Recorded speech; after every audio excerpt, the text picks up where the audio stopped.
Hey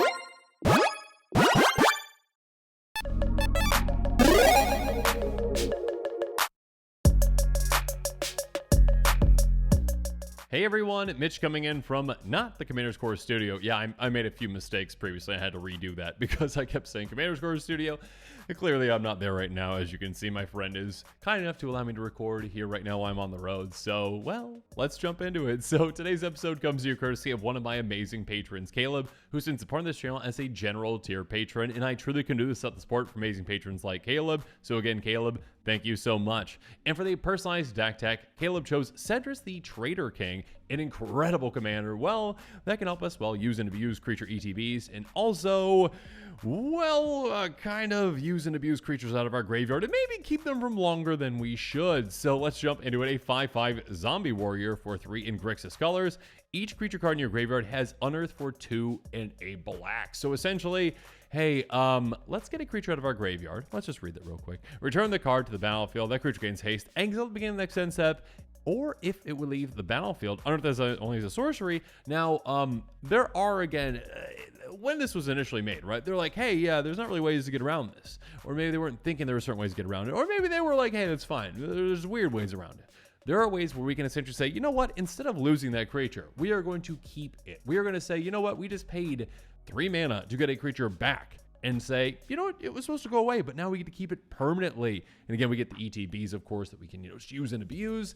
And also we get to keep that creature into play. And all of a sudden, yeah, we can get this massive army in absolutely no time with giant creatures that we can cheat on mana cost to get them into play. And yes, we can do this incredibly quickly, incredibly effectively, incredibly deadly with this commander. So yeah, it's a fantastic one. And although this commander is incredibly powerful and can do some crazy things, the budget is not crazy. Again, with this deck, every single card outside the commander is less than 50 cents at the time of this recording, and the total cost of the deck cord in Moxfield is just $18.64, which is crazy cheap. Now keep in mind that doesn't include the cost of shipping or include the cost of basic lands, but you might already have those basics, or you can borrow them from a friend or your LGS, or maybe just buy them in bulk. Regardless, again, very, very, very budget friendly. Now with all that said, well, let's jump into the tactics.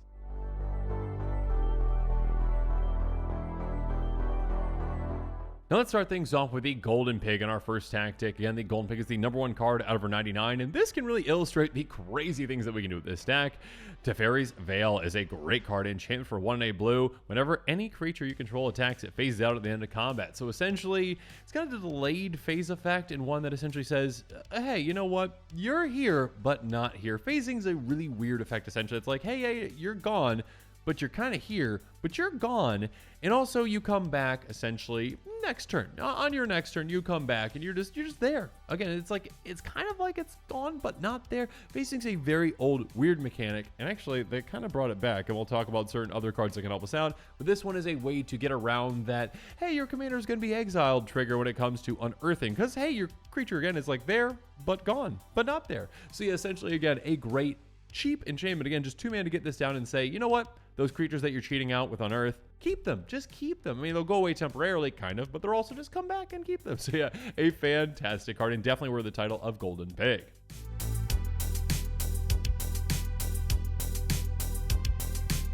So let's go into attack number 2. It's just a phase. First up, Change of Plans. Instant for X, 1 blue. Basically, you're going to have X creatures connive, which is great. Hey, get some extra, you know, card selection, and also potentially make them bigger. And also, hey, you can have any of them phase out. So again, unearth a couple creatures and say, you're gone, but also here, but also you're going to be back. Then there's Reality Ripple, a great just one-off phase effect essentially. Target artifact, creature, or land phases out. Keep in mind, it could be an opponent's if you need it to be. Medallion Illusion, secret, repeatable 1, blue, tapped, her creature phases out. Again, not specific to one of your creatures, so keep that in mind as well. Then finally, Obeka Brute Chronologist, an incredible card for this deck.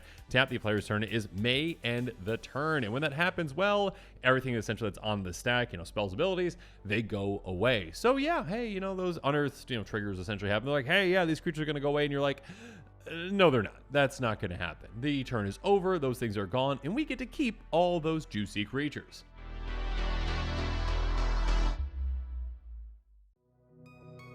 Now let's go into tactic number 3, blink and miss it, because yeah, I had to triple check this one, but somehow blinking actually works with this commander, because you unearth a creature and it says, hey, if it's going to go anywhere, exile it instead, but it's already being exiled, so it works somehow within the rules that, yeah, those creatures that you're unearthing can be blinked, and they will come back, and then they will stay in play under your control. So have fun with that. The Volley Smuggler, a great repeatable blink effect. Basically 4 mana tap, blink a creature. Planner Incision, blink an artifact or a creature comes back with a counter on it. Siren's Ruse, hey, if it's a pirate, cool, we get to draw a card. If not, yeah, let's just blink a creature. Teferi's Time Twist, we can blink any permanent essentially. It's a delayed blink effect. We get it back at the end step, get a counter on it too. Blur, blink and draw a card. What's not to love about that? Displace, now we can blink 2 creatures, up to 2 creatures. So yeah, if you got one that you're unearthing, great. If you got 2, cool. Or if you just have an extra ETB you want to use and abuse, great as well. Ghostly Flicker, basically the exact same thing, but we have some little more flexibility with this. We can also choose an artifact or a land instead of a creature. There's Golden Argosy, a great repeatable blink effect. Crew 1 for a 3/6 vehicle. Whenever it attacks, exile each creature that crew this turn. Turn the battlefield, tap those control to begin next 10 steps. So yeah, a great repeatable one. We can overcrew this vehicle to ensure that all those creatures that we got out with unearthing, we get back again. Speaking of which, Identity Thief. When this attacks, we can exile another target non-token creature. If we do, it becomes a copy of that creature until end of turn. Return the exile card to the battlefield, until its control to begin next 10 steps. So yeah, basically, hey, you get to kind of attack with the same creature, and also you get to get that creature back again permanently. Lucius Stratagem, blink 2 creatures, also draw a card. Then there's Mandalore, Swift Savior, a great creature in its own right when it has, well, has flying, and also whenever it does combat to a player, exile up to 1 target creature you own, return to the battlefield under your control. So again, yet another way to have a repeatable blink effect to essentially say, hey, you know what? You're going to be sticking around.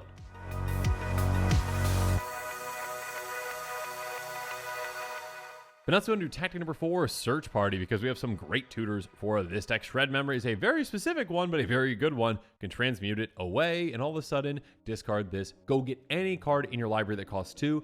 And of course, well, there's a lot of great ones, including our Golden Pig, so have fun with that. Rake Lore Mage, a great repeatable, well, tutor effect in a way. Tap Search Library for a card, get in your graveyard, then shuffle. So this is a great way to essentially set ourselves up to get creatures that we want to unearth again and again and again. Violent Timber, a great way to do that on ETB. Go get any card, get right into your graveyard. There's Corpse Connoisseur, enters the battlefield, search your library for a creature card, get it in your graveyard. Also, keep in mind that, yeah, this has Unearth already, but also our commander's like, hey, you know what? You get a cheaper Unearth from me. Then there's Final Parting, a great double tutor in a way. Go get any card, get it in your hand. Go get any other card, essentially, get it right in your graveyard. So again, set yourself up in your hand with a great card, maybe even your Golden Pig, and then also set yourself up with a creature in your graveyard you want to unearth. Finally, Greybaker Lamia enters the battlefield, search your library for a card, put on a graveyard, then shuffle your library as well. So again, another great ETB to use and abuse.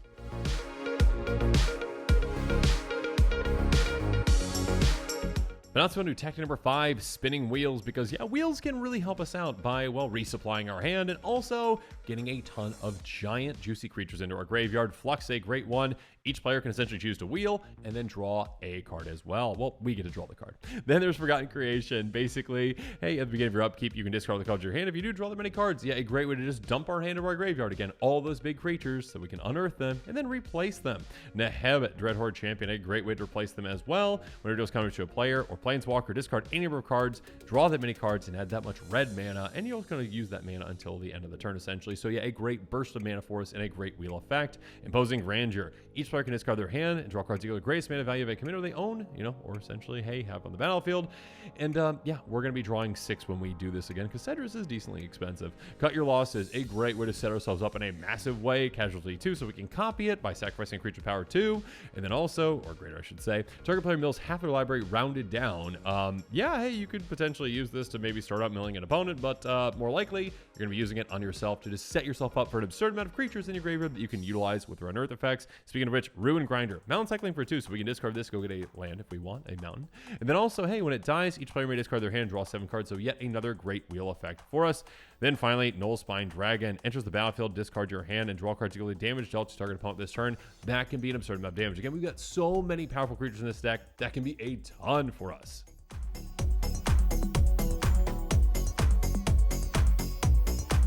Next up, though, let's go into tactic number 6, Dig Down, because we're not done digging down just yet. First up, Frantic Search. Discard 2 cards, untap 3 lands, draw 2 cards. Basically a free looting effect in a way to say, you know what? Yeah, let's just do this. Let's just get those creatures into our graveyard for free. Moving on, Magus the Wheel, a creature that can help us out as well. Pay 1 in red, tap, sacrifice. Each player discards their hand, then draw 7. So again, a forced wheel with this one. Factor Fiction. Basically, the top 5 cards of your library are going to go to an opponent. They're going to say, this is one pile, this is another. You pick one of those piles, goes in your hand, the other pile goes in your graveyard. graveyard. It's going to be really tough for your opponents to make any right decisions for this because, again, you want to get certain cards into your graveyard. Next up, River Kelpie. Whenever another permanent enters the battlefield from my graveyard, draw a card. Or play casts a spell from my graveyard, draw a card. It also has Persist. So, yeah, when you're getting your creatures back without unearthing, you get to draw an absurd amount of cards with this. Next up, Atali Primal Storm. Free. So much free value. Attacks, exile the top card of each player's library, cast them for free. This can just be game ending on its own. Next up, Dragon Mage. Repeatable wheel in a way. When it deals counter to a player, everyone wheels. Everyone discards their hand, draws 7, and it's a flyer, so it can usually get through on at least one opponent.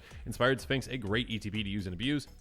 Enter the battlefield. Basically, if you got all your opponents still around, draw 3. You can also make some flappers if you really want to. And then there's also Sphinx of Athun, a great ETB. It's basically Fact or Fiction on ETB. So again, get cards in your hand, get cards in your graveyard, set yourself up for success.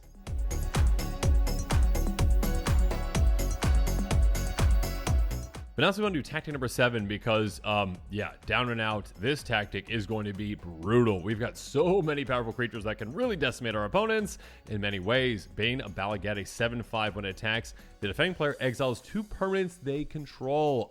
Yeah, goodbye many of your things. Next up, Butcher Malker. Speaking of which, whenever another creature you control dies, you want to sacrifice a creature. This can just decimate your opponent's armies.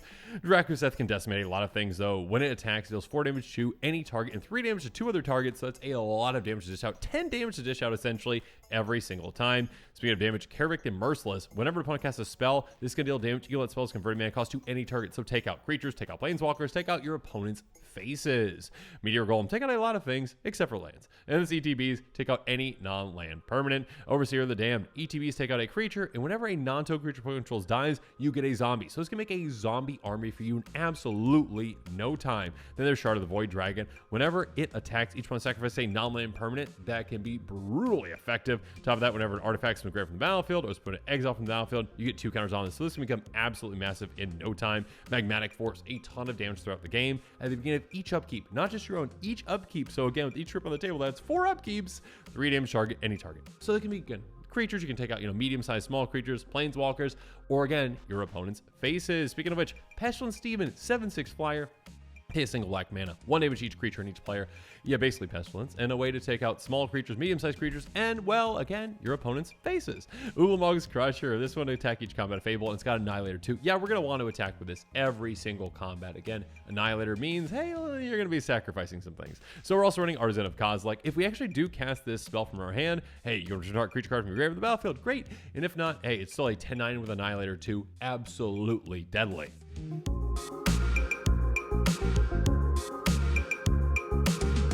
But now let's move on to tactic number 8, Monster Mash, because outside of, well, decimating our opponents with some giant creatures, we also can take them out other ways, like, with Great Merchant of Asphodel, Gary! ETBs. Each opponent loses X life for X erosion of black, gain that much life, essentially. So, hey, yeah, we're going to be getting this in play, maybe sacrificing it in a way, maybe getting the graveyard another way, unearthing it again, and all of a sudden, well, maybe blinking it too. And our opponents are going to have no life in absolutely no time. Gyruda doing the depths. We can even take our opponents out with their own creatures. When this ETBs, everyone mills 4, get a creature card with an even mana cost for one of those cards back on the battlefield. So yeah, maybe steal your opponent's creatures or just utilize one of your own. Then there's Luvian Primordial, a fantastic ETB as well. Steal things from your opponents. Steal instant sorceries out of their graveyard, 1 for each opponent. Cast those for free. So much value to be had. And speaking of value, well, not for your opponents. Torgar, Famine Incarnate. You can sacrifice creatures to make this cost less, or again, if you're unearthing it, still just 3 mana, right? When it enters the battlefield, up to 1 target player's life total becomes half their starting life total rounded down. That is absurd. Down to 20, and all of a sudden, yeah, you're going to be taking on absolutely no time with all of our massive threats.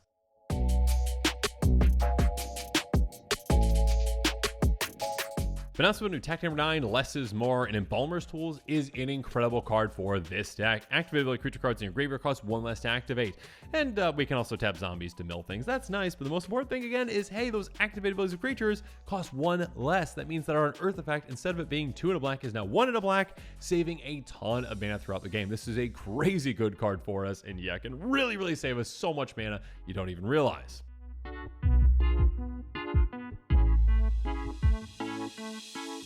But now let's go into tactic number 10, Rock On, and talk about, well, ways to ramp to make all this happen. Wayfarer's Bauble, pay 2 tap, sacrifice, go get a basic land in a play, Tapped Arcane Signet, taps for any of our colors, just cost 2, so efficient, so effective, so incredible. Felwar Stone can tap for any of our colors most of the time, depending on our opponent's land situation. Charcoal Diamond, this one's got enter battlefield tapped, tap for a black mana. Fire Diamond, exact same thing, except it does for a red. Then Sky Diamond, exact same thing, except it's for a blue. Then we've got Is It Signet, this one can tap for 2 of our guild's colors, essentially blue and red. Then we've got Mind Stone, this one can tap for a colorless, so we can pay 1 to tap and sacrifice to draw a card. Prismatic Lens, which can tap for a colorless, or we can actually filter our mana with it. And finally, Coalition Relic, this one can tap for 1 mana of any color, or we can tap to put a charge counter on and kind of store up that mana for next turn and get 2 mana instead. But now as this episode is coming to a close, it's my turn to hear from you. So in the comments below, let me know what your thoughts are on it. And if you are interested in this incredibly budget, incredibly fun deck, make sure you check out that deck list link in the description below. And of course, as always, thanks again and have a good one. This show and episodes like this one are possible thanks to viewers like you. If you're looking for an easy way to help support this show, make sure that you like, share, and subscribe. Also, hit that bell notification icon so you don't miss any new episodes. You can also go check out our playmats and other merchandise at thecommandersquarters.com. We also have a ton of brand new t-shirt designs in stock, so make sure you check out those as well. Another easy way to support this show is with our TCG Player affiliate links. So whether you're buying a deck or individual cards, you can use this general link right here or one in the description. And the final way that you can support this show is by supporting us directly by becoming a patron. There are many benefits to being a patron, and I truly couldn't do this without all of their support.